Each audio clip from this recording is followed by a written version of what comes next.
खुशामदीद, आप देख रहे हैं न्यूज़ 18 उर्दू।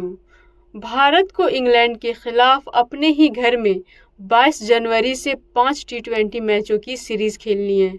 इस सीरीज के लिए टीम इंडिया के स्क्वाड का ऐलान हो गया।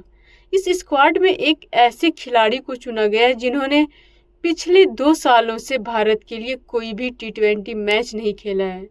वहीं ये खिलाड़ी पिछले 1 साल से इंटरनेशनल मैच का भी हिस्सा नहीं रहा। आपको ये भी बता दें कि ये खिलाड़ी चैंपियंस ट्रॉफी के लिए भी टीम में चुने जाने के लिए एक बड़े दावेदार है। दरअसल ये खिलाड़ी कोई और नहीं बल्कि भारतीय टीम के तेज गेंदबाज मोहम्मद शमी है। जी हाँ, मोहम्मद शमी को 5 टी20 मैचों की सीरीज के स्क्वाड में चुना गया है।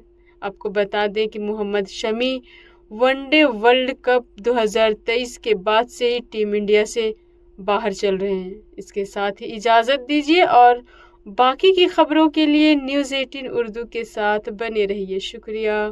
फ़ी अमानिल्लाह।